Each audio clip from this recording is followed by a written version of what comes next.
Hello बच्चों, स्वागत है एक बार पुनः आपके अपने YouTube channel AVN coaching study centre में।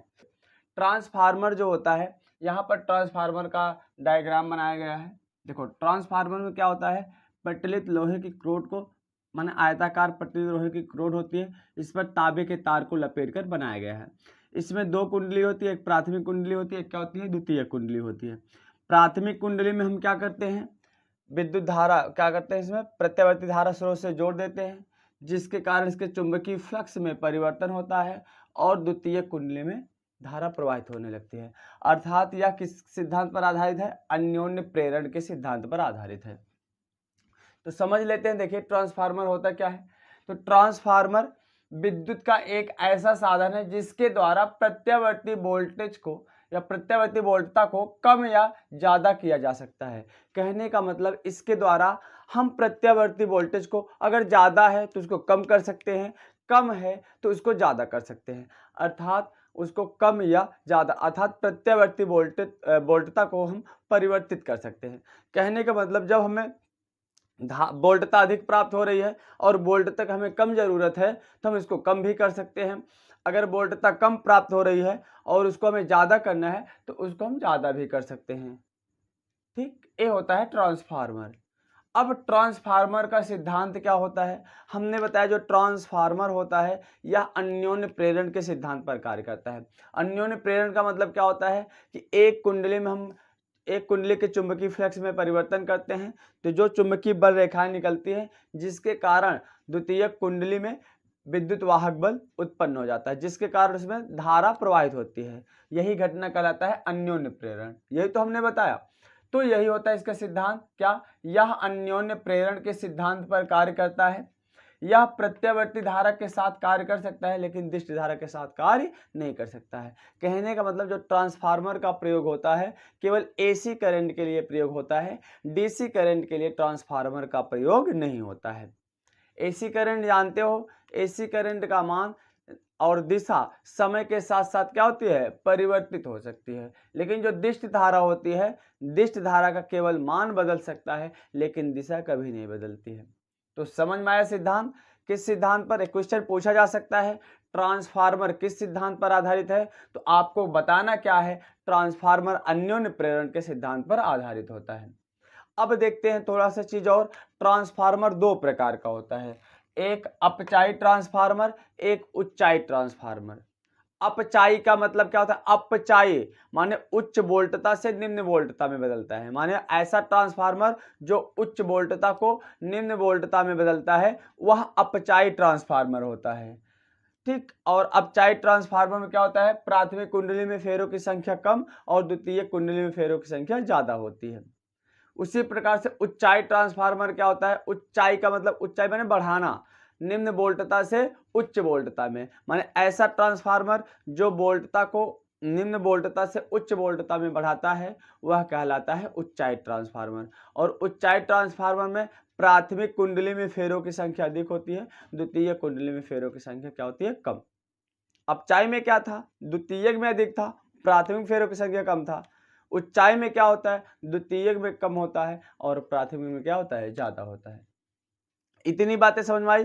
ट्रांसफार्मर, उसका सिद्धांत क्या है, ट्रांसफार्मर कितने प्रकार का होता है, ठीक है, अच्छे से क्लियर हो गया होगा। अब चलिए देखते हैं बनावट। इसकी बनावट क्या होती है देख लेते हैं। क्या है इसकी बनावट, यहाँ पर है, इसमें नर्म लोहे की पत्तियों को ऊपर रखकर आयताकार पतलित क्रोड बनाते हैं। माने नर्म लोहे की पत्तियां जो है एक के ऊपर एक रख करके, ठीक है, एक के ऊपर एक रख करके इसको बनाया जाता है, तथा तांबे के तार को लपेटकर दो अलग अलग कुंडलियां बनाते हैं। इसमें तांबे के तार को लपेटा गया है, एक प्राथमिक कुंडली बनाया गया है, एक क्या बनाया गया है, द्वितीय कुंडली बनाया गया है। वो ट्रांसफार्मर के अनुसार होता है। अगर जो है ट्रांसफार्मर अपचाई है तो द्वितीयक में फेरों की संख्या ज्यादा होगी और प्राथमिक फेरों की संख्या देखिए क्या है, कम। अगर यही ट्रांसफार्मर उच्चाई होता तो यहाँ पर फेरों की संख्या ज्यादा होता, यहाँ पर फेरों की संख्या क्या हो जाता है, कम, द्वितीयक में कम हो जाता, याद रखना। तो क्या है, इसमें लपेट कर दो अलग अलग कुंडलियां बनाते हैं। प्राथमिक कुंडली को प्रत्यावर्ती वोल्टेज स्रोत से जोड़ देते हैं, वही हमने बताया था। अब प्राथमिक कुंडली को किससे जोड़ देंगे? प्रत्यावर्ती वोल्टेज स्रोत से। अब यहाँ से क्या होगा? चुंबकीय बल रेखाएं निकलेगी। जब चुंबकीय बल रेखाएं निकलेगी, चुंबकीय बल रेखाओं को निकलने के कारण द्वितीय कुंडली में एक प्रेरित विद्युत वाहक बल उत्पन्न हो जाएगी, और उस प्रेरित विद्युत वाहक बल उत्पन्न होने के कारण इसमें विद्युत धारा क्या हो जाएगी? प्रवाहित होगी। यही तो है ना अन्योन्य प्रेरण का सिद्धांत। ठीक, तो इतना रहा। इसका बनावट में लिख सकते हो, फिर से समझो बनावट।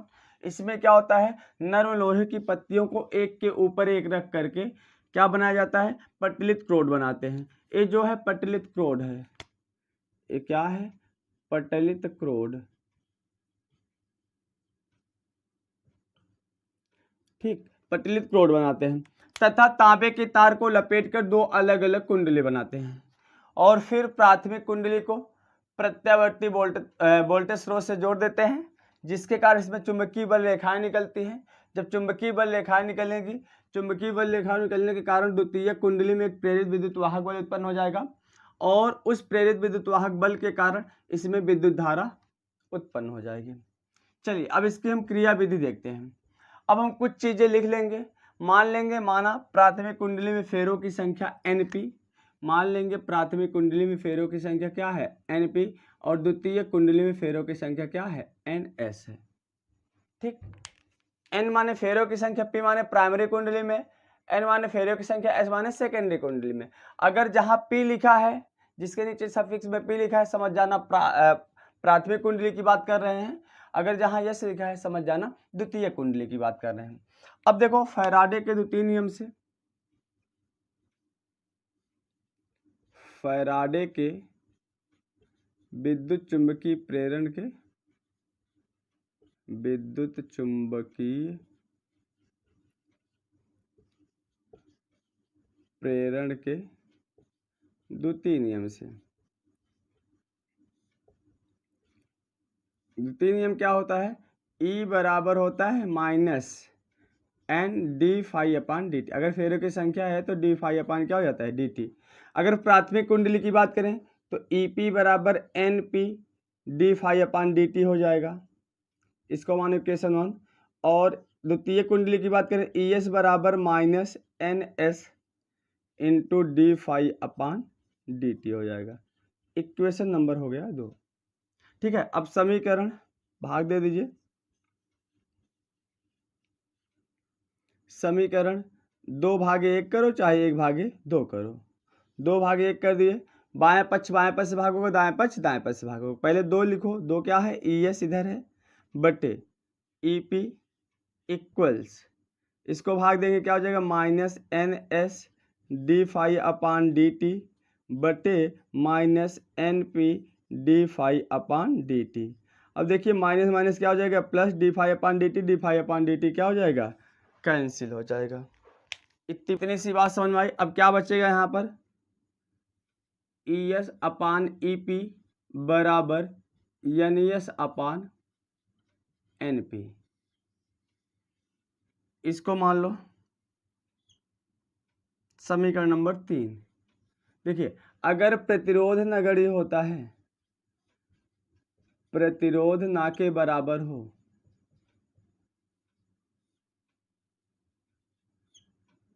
तो क्या हो जाता है? ES जो होता है VS के बराबर होता है, वही विद्युत वाहक बल क्या हो जाता है? विभवांतर हो जाता है। और EP किसके बराबर होता है? VP के बराबर हो जाता है। ठीक, तो यहां से लिख सकते हो क्या? ES अपान EP बराबर NS अपान NP, और ES अपान EP किसके बराबर है? VS अपान VP के। समीकरण नंबर क्या हो गया? 4 हो गया। इतनी बातें समझ में आई? मतलब जब प्रतिरोध नगण्य होगा, विद्युत वाहक बल ही क्या होगा? विभवांतर हो जाएगा। अब आपको पता है निर्गत शक्ति बराबर निवेशित शक्ति, निर्गत शक्ति बराबर निवेशित शक्ति।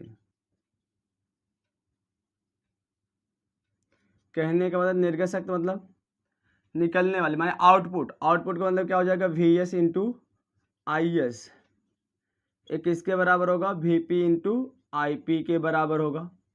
क्योंकि आप पढ़े हो शक्ति बराबर विभवांतर गुणे धारा, ठीक है। तो मतलब आउटपुट की जो शक्ति होगी वो इनपुट की शक्ति के क्या होगी, बराबर। अब हमको चेंज करना किसके, we S upon V P के रूप में, वी पी को इधर कर दो, आई एस इधर हो जाएगा, तो we S upon V P बराबर I P upon I S. अब यहाँ से क्या हो जाएगा, अब वैल्यू रख दो समीकरण 4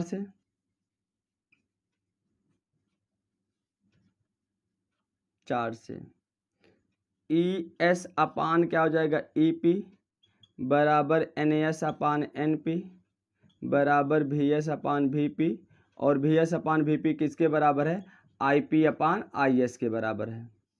अब इसी अनुपात को हम परिणमन अनुपात बोलते हैं। क्या बोलते हैं, परिणमन अनुपात। अगर एक चीज और हमें निकालना हो, दक्षता गुणांक, दक्षता गुणांक, तो याद रखना दक्षता गुणांक ईटा बराबर होता है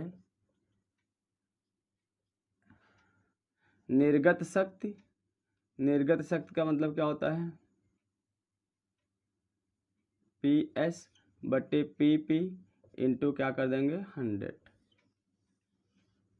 ठीक। तो स्क्रीनशॉट लीजिए इसका।